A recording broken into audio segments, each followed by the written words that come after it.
Perkenalkan, nama saya Masyuri Ahmad Raihan dari kelas C1 dengan NIM 2190302201. Di sini saya akan menjelaskan buku kerja yang pertama dari pelajaran Kewirausahaan 2. Buku kerja yang pertama di sini yaitu Persiapan Fondasi Etika dan Hukum Berbisnis, produk atau jasa Sinai Cafe, unit usahanya non-formal restoran atau bergerak di bidang food and beverage. Kemudian di sini ada langkah-langkah, kriteria kinerja, dan hasil atau rekaman. Untuk langkah-langkahnya sendiri, yang pertama, identifikasi isu-isu etik dan legal yang dihadapi perusahaan baru. Untuk kriteria kerjanya, 1.1, budaya etik yang kuat dibangun pada perusahaan.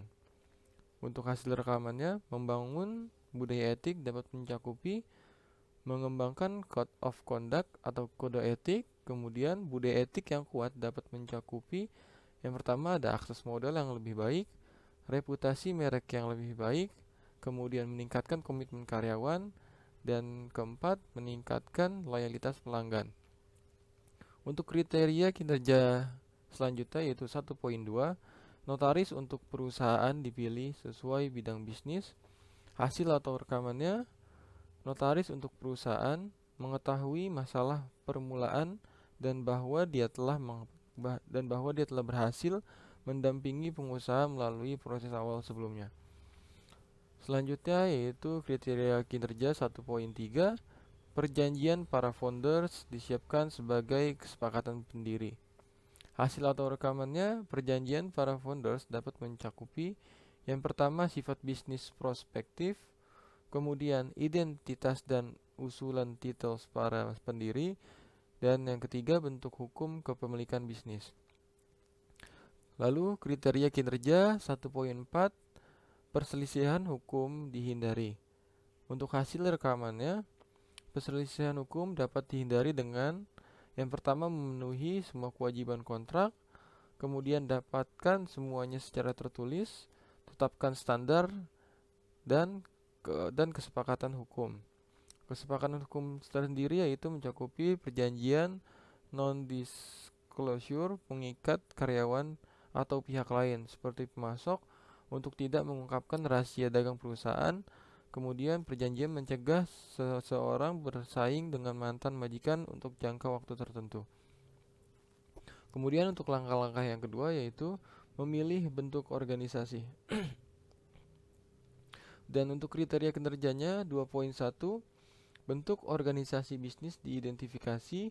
Hasil atau rekamannya, bentuk organisasi dapat mencakupi yaitu partnership. Kemudian kriteria kinerja 2.2, isu-isu dipertimbangkan dalam memilih bentuk hukum kepemilikan bisnis. Hasil atau rekamannya yaitu jumlah dan jenis investor yang terlibat. Lalu di sini kita menuju ke langkah-langkah yang nomor 3, mendapatkan lisensi dan izin usaha. Kriteria kinerjanya 3.1 yaitu persyaratan izin usaha dipenuhi.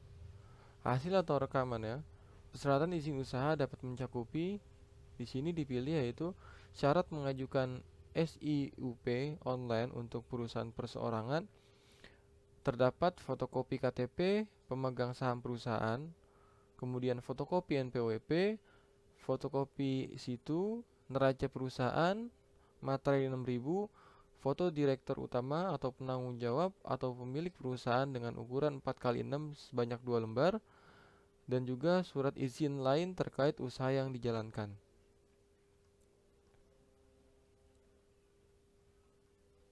Kemudian kriteria kinerja 3.2, izin pajak penjualan diajukan. Untuk hasil rekamannya, izin pajak penjualan adalah pajak sebelum pajak pertambahan nilai atau PPN yang dipungut atas transaksi penjualannya.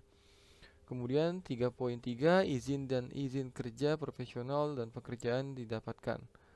Mencakupi untuk hasil rekamannya yaitu izin dan izin kerja profesional dan pekerjaan dapat mencakupi yang pertama di sini dipilih Peraturan Menteri Kebudayaan dan Pariwisata nomor PM 87/HK 501/MKP/2010 yaitu tentang tata cara pendaftaran usaha jasa makanan dan minuman. Kemudian yang kedua dipilih Peraturan Menteri Pariwisata dan Ekonomi Kreatif nomor PM 07/HK 001 garis miring MPEK garis miring 2012 tentang organisasi dan tata kerja Kementerian Pariwisata dan Ekonomi Kreatif. Kemudian juga yang ketiga di sini dipilih Peraturan Menteri Pariwisata dan Ekonomi Kreatif nomor 1 tahun 2014 tentang penyelenggaraan sertifikasi usaha pariwisata.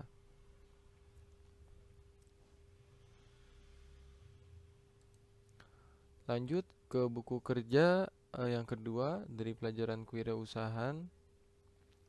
Untuk buku kerja yang kedua yaitu menilai kekuatan dan kewajiban keuangan perusahaan baru. Untuk unit usahanya non-formal restoran atau bergerak di bidang food and beverage, dan untuk produk atau jasanya yaitu Sinai Cafe.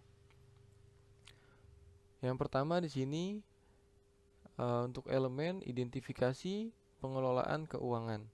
Untuk kriteria unjuk kerjanya 1.1 tujuan keuangan perusahaan diidentifikasi, profitabilitas berstatus baik, kemudian likuiditas berstatus sedang, efisiensi berstatus baik, dan untuk stabilitasnya berstatus sedang. Lanjut kriteria unjuk kerja 1.2 proses pengelolaan keuangan diidentifikasi. Yang pertama, preparasi laporan mencakup laporan pendapatan, neraca, dan juga laporan cash flow berstatus baik. Lalu preparasi perakiraan keuangan mencakupi pendapatan, pengeluaran, dan belanja modal berstatus baik. Yang ketiga, preparasi proforma laporan keuangan mencakupi laporan proforma pendapatan, laporan proforma neraca, dan juga laporan proforma cash flow berstatus sedang. Dan yang keempat yaitu analisa berjalan dari hasil-hasil keuangan mencakupi rasio analisis, mengukur hasil dibanding rencana, dan mengukur hasil-hasil dengan norma industri berstatus kurang. Lalu berikutnya kriteria unjuk kerja 1.3 yaitu laporan historis keuangan diidentifikasi. Yang pertama, laporan keuangannya berstatus baik. Yang kedua, neracanya berstatus sedang. Dan yang ketiga, laporan cash flow-nya berstatus sedang. Selanjutnya yaitu kriteria unjuk kerja 1.4 perakiraan keuangan diidentifikasi. Yang pertama, laporan keuangan historis perusahaan diikuti oleh persiapan perakiraan berstatus baik. Kemudian perkiraan penjualan untuk perusahaan baru didasarkan pada perkiraan penjualan dan rata-rata industri yang baik atau pengalaman memulai usaha sejenisnya berstatus sedang. Dan yang ketiga yaitu perkiraan penjualan untuk perusahaan yang ada didasarkan pada nomor 1 catatan penjualan terdahulu, yang kemudian nomor 2 kapasitas produksi dan permintaan produk saat ini, dan nomor 3 faktor apapun yang akan mempengaruhi kapasitas produk dan permintaan produk masa depannya berstatus sedang.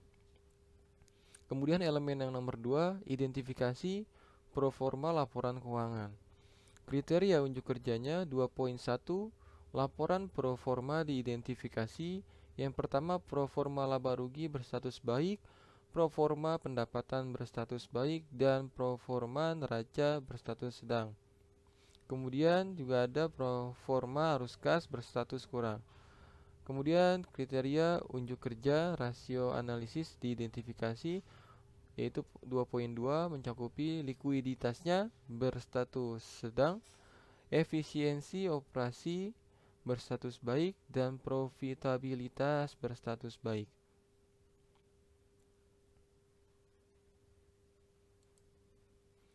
Kemudian lanjut ke buku kerja yang ketiga dalam pelajaran kewirausahaan 2.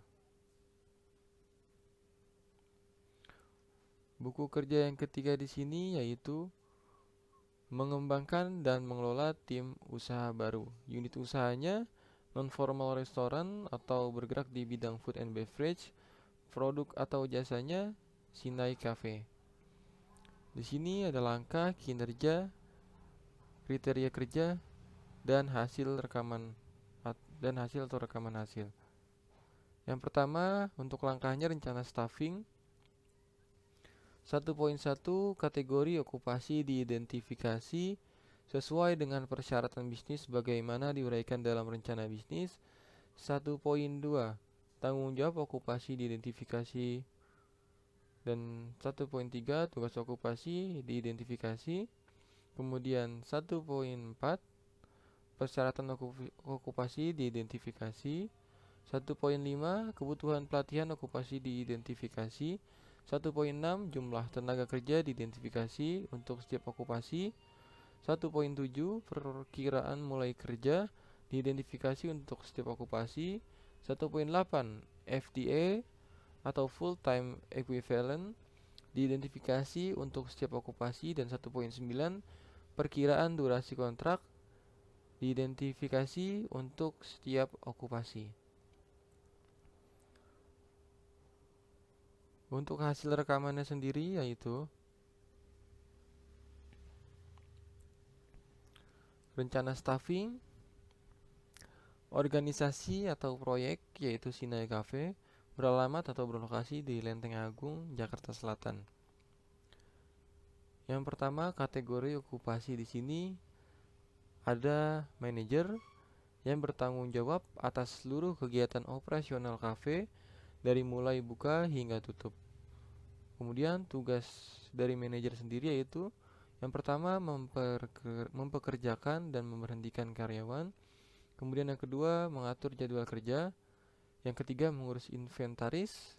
Yang keempat menyetujui serta mengelola anggaran.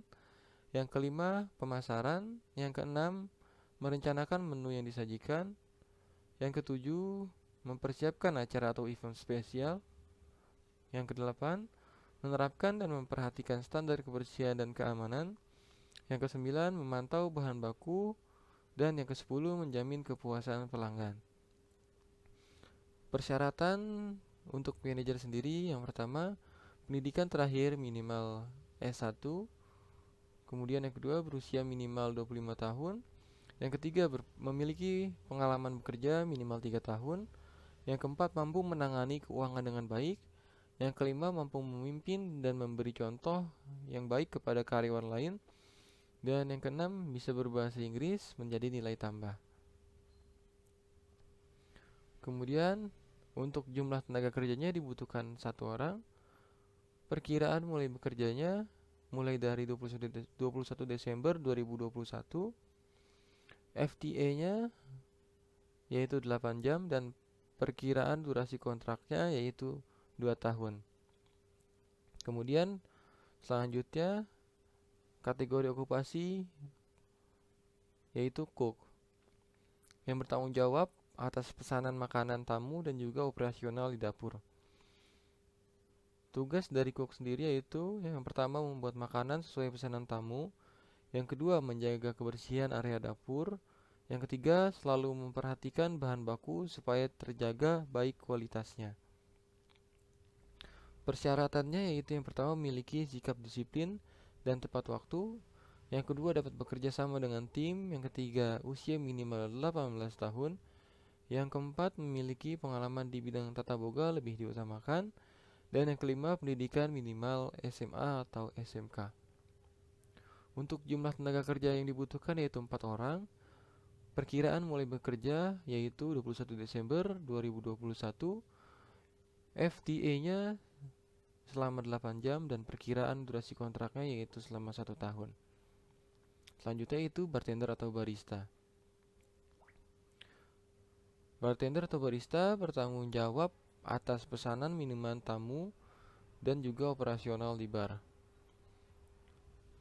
Tugasnya sendiri yaitu membuat minuman sesuai pesanan tamu, kemudian menjaga kebersihan area bar, dan yang ketiga selalu memperhatikan kualitas bahan baku pembuatan minuman.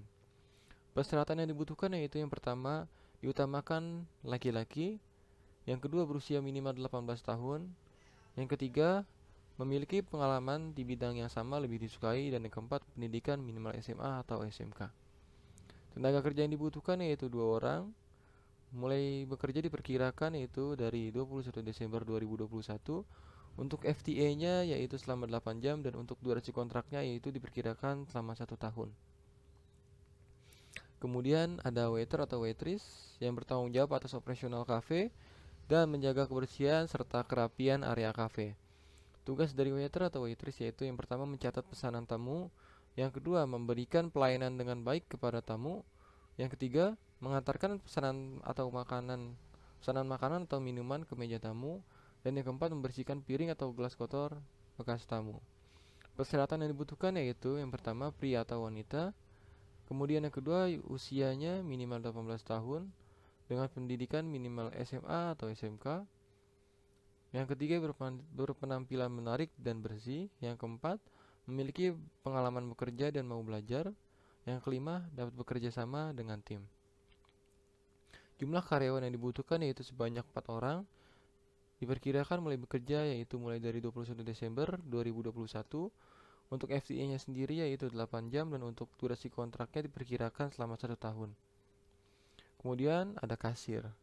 Kasir bertanggung jawab atas transaksi yang ada selama operasional kafe.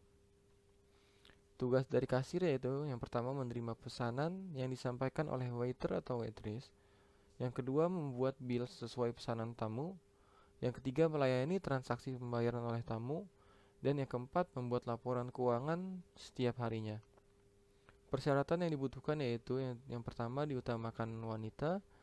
Kemudian yang kedua usia minimal 18 tahun. Yang ketiga berpenampilan menarik. Yang keempat jujur, teliti, dan bertanggung jawab. Kemudian yang kelima pendidikan minimal SMA atau SMK. Karyawan yang dibutuhkan yaitu 2 orang. Diperkirakan mulai bekerja pada tanggal 21 Desember 2021. Dan untuk FTA-nya selama 8 jam. Dan perkiraan durasi kontraknya selama 1 tahun. Kemudian terakhir di sini ada cleaning service atau steward yang bertanggung jawab atas kebersihan area maupun peralatan kafe. Tugas dari cleaning service atau steward yang pertama membersihkan seluruh area kafe, kemudian yang kedua membersihkan peralatan kafe, yang ketiga memastikan kafe terjaga kebersihannya. Untuk persyaratan yang dibutuhkan yaitu yang pertama laki-laki, yang kedua usia minimal 18 tahun, yang ketiga pendidikan minimal SMP, yang keempat memiliki sikap disiplin, dan yang kelima mampu bekerja sama dalam tim. Karyawan yang dibutuhkan yaitu ada 2 orang dan perkiraan mulai bekerja pada tanggal 21 Desember 2021. Untuk FTA-nya yaitu 8 jam dan durasi kontrak yang diperkirakan yaitu selama 1 tahun. Lalu langkah yang kedua, rekrutmen, pelantikan, pelatihan, dan mempertahankan tim. Kriteria kinerja 2.1. Rencana seleksi dibuat berdasarkan kriteria seleksi atau kebutuhan bisnis dan persyaratan hukum. Hasil atau rekaman rencana seleksi yang pertama yaitu saluran dan teknologi yang tepat. Yang kedua, mengiklankan lowongan untuk kebutuhan staf. Yang ketiga, mengadakan panel seleksi. Yang keempat, mengembangkan pertanyaan wawancara. Yang kelima, pelamar terpilih. Dan yang keenam, jadwalkan wawancara dan beritahu orang yang relevan tentang waktu, tanggal, dan tempat. Kemudian kriteria kinerja 2.2 yaitu proses seleksi. Dilakukan sesuai dengan kebijakan dan prosedur bisnis. Hasil atau rekaman hasilnya, proses seleksi mencakupi yang pertama, proses wawancara dan menilai kandidat berdasarkan kriteria seleksi yang disepakati. Kemudian, diskusi penilaian dengan anggota panel seleksi lainnya. Berikutnya, memperbaiki bias dan penyimpangan dari prosedur yang disepakati dan bernegosiasi untuk kandidat pilihan. Lalu, hubungi pengambil keputusan untuk laporan mengambil keputusan. Kemudian, menyiapkan laporan seleksi dan membuat rekomendasi kepada personel senior untuk penunjukan. Menyarankan kandidat yang gagal tentang hasil dan menanggapi pertanyaan apapun. Lalu mengamankan persetujuan kandidat pilihan. Kemudian melengkapi dokumentasi yang diperlukan sesuai dengan prosedur organisasi dengan memperhatikan kerahasiaan dan persyaratan privasi. Kemudian 2.3 yaitu internalisasi atau induksi anggota tim. dilakukan untuk menyadari tanggung jawab dan persyaratan kinerja mereka sesegera mungkin dan mengambil kesempatan untuk melatih anggota tim yang tidak terbiasa dengan prosedur bisnis.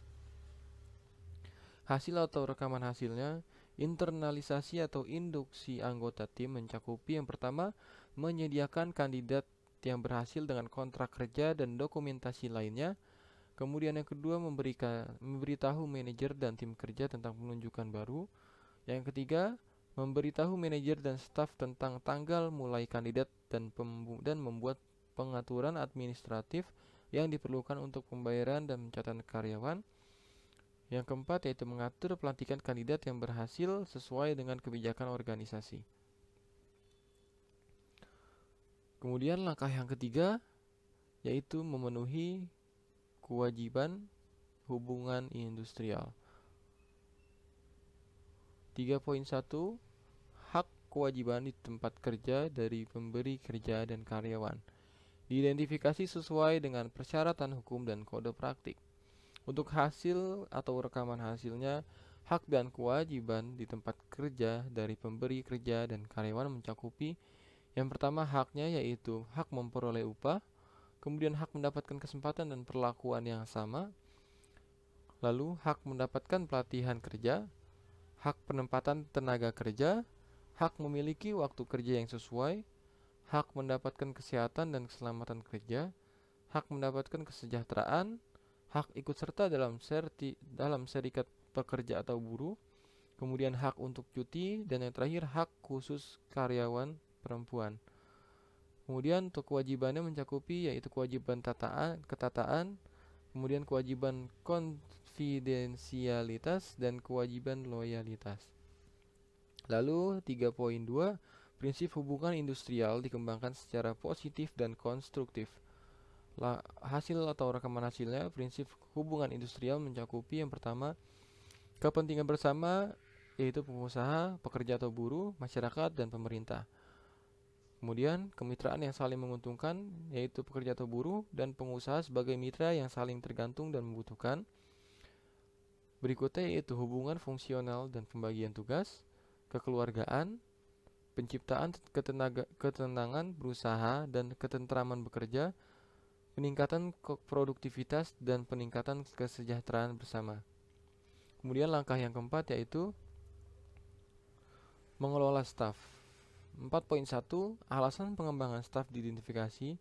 Untuk hasil rekamannya yaitu alasan pengembangan staf yang pertama efisiensi, kemudian yang kedua konsistensi, yang ketiga keluhan, dan yang keempat kepercayaan diri. Untuk 4.2 strategi dan program pengembangan staf dikembangkan. Hasil atau rekaman hasilnya, strategi pengembangan staf yang pertama, memberikan kesempatan pada setiap karyawan untuk menyalurkan ide dan gagasan pribadi mereka. Kemudian yang kedua, memberikan penghargaan atau reward kepada karyawan. Dan yang ketiga, mengadakan program pelatihan bagi karyawan. Kemudian program pengembangan staf yaitu pelatihan dan juga pengembangan profesi. 4.3 program pelatihan dilakukan. Untuk hasil rekamannya yaitu program pelatihan mencakupi yang pertama pelatihan induksi, yang kedua orientasi pekerjaan, dan yang ketiga in-service education. 4.4 evaluasi dilakukan terhadap strategi dan program pengembangan staf dievaluasi. Hasil atau rekamannya, evaluasi mencakupi yang pertama identifikasi dan libatkan pemangku kepentingan utama dan jelaskan kegiatan serta tujuan pengembangan staf. Yang kedua, tentukan tujuan dan pertanyaan evaluasi Anda sambil mengidentifikasi indikator yang akan Anda ukur. Yang ketiga, analisis dan tafsirkan hasil untuk dibagikan dan gunakan temuan Anda secara efektif. Kemudian langkah yang kelima yaitu meninjau kinerja tim. 5.1 hasil kinerja diidentifikasi kesesuaiannya dengan kinerja bisnis. Untuk hasil kinerjanya sendiri, yang pertama yaitu pencapaian tujuan dan sasaran yang telah ditentukan sebelumnya. Yang kedua, efisiensi penggunaan sumber daya dalam menghasilkan barang dan jasa. Dan yang ketiga, kualitas barang serta jasa. 5.2 kompetensi diidentifikasi untuk meningkatkan kerja tim. Hasil atau rekamannya kompetensi yaitu mencakupi yang pertama pengetahuan, kemudian keterampilan dan juga sikap. 5.3 tingkat pergantian staf diidentifikasi. Untuk hasil rekamannya, tingkat pergantian staf rendah atau lebih kecil dari 15%. Lalu 5.4 kekompakan tim diidentifikasi dalam meningkatkan kinerja proyek secara keseluruhan. Untuk hasil rekamannya yaitu kekompakan tim mencakupi yang pertama kerjasama dan juga kompetisi bekerja sama. Mungkin cukup sekian penjelasan buku kerja yang saya buat di video ini, dari buku kerja 1 sampai dengan buku kerja 3 dari pelajaran kewirausahaan 2. Kurang lebihnya mohon maaf. Terima kasih.